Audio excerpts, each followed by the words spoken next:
النداهة، الجمال الملفوف بالسحر والغموض الذي يجبرك على الاقتراب أكثر منه مهما قررت لنفسك أن كل سنتيمتر تقطعه تجاهها هو خطوة تجاه الموت. الأسطورة التي تورثها جيل بعد آخر، وتتبع شغفنا والتضحية بالأمان في سبيل المتعة المجهولة. أسطورة النداهة التي تنقلها المصريون هامسين في الليل البارد الممزوج بالرعب، تحكي عن الأحمق الذي ندهته النداهة وراح وراها، وتجاهلا تحذيرات الأجداد، والاندفاع وراء غرامة بالجنية الحسناء التي قد تسلب روحه، وفي أحسن الأحوال تسلب. هذه الأسطورة الغامضة التي أصبحنا ننتقلها ممزوجة بسخرية من سذاجة السابقين الذين صدقوا مثل هذه القصص غير المنطقية، ولا تزال موجودة إلى الآن بشكل آخر، ربما لا تخرج من المستنقعات والترع، وربما لكنها لا تزال تسرق الناس وتفقدهم حياتهم أحيانا. وبين شرايين الحب والحرب خرجت أسطورة النداهة من تحت الأنقاض. اخترعها المصريين باحثين لوجع القلوب أحيانا، وهروبا من جرائم كبيرة ارتكبوها ورغبوا في تقييدها ضد مجهول أحيانا أخرى.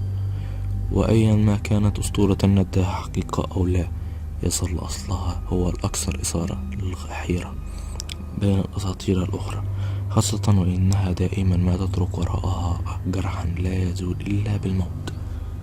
تعتبر النداهة من أشهر الأساطير التي يؤمن بها الريف المصري، حيث يزعم الفلاحون أنها امرأة جميلة جدا وغريبة تظهر في الليل المظلم في الحقول، وتنادي باسم شخص معين، فيقوم هذا الشخص مسحورا ويتبع النداء إلى أن يصل إليها، ثم يجدوه ميتا في اليوم التالي، ويقول أنه لم يمكن لأحد أن يقاوم نداءها بسبب سحر صوتها الجميل الذي يأسر القلوب.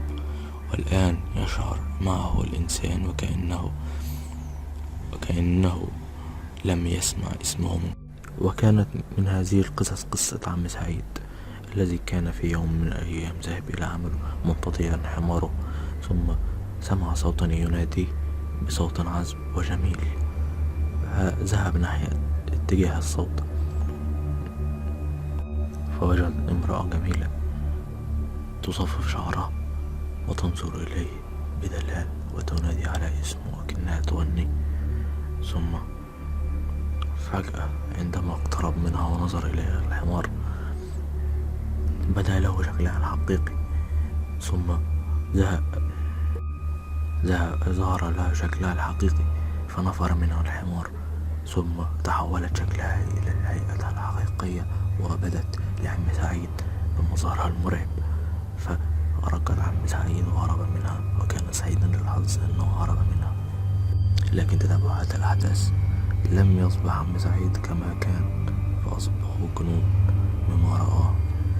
وأيضا قصة عم رفعت الذي ذهب ليصلي صلاة الفجر، فوجد من تسأله عن الساعة، فاقترب منها ليخبرها بالساعة، ونظر إلى ساعته فأخبرها أن الساعة 5. فبدأ عندما اقترب منها أكثر بدأ شكلها يختلف، وظن أنها امرأة تغسل الملابس على ضفاف النيل، لكن عندما اقترب وجد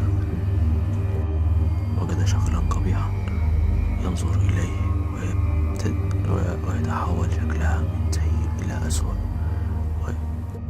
وتظهر له أنيابها ومخالبها، وتكاد أن تنقض عليه فيجري منها بأقصى سرعته حتى يهرب.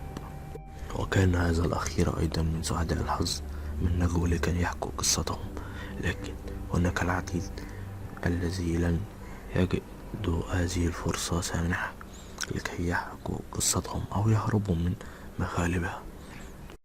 من أول عبد السميع الذي وجدوا جثته على ضفافها تاني يوم، وأيضا عبد الغفور من وجدوه مصابا بالترمر الرمي ملقا على شاطئ الترعة بعد 3 أيام من اختفاء هذه الأزرع.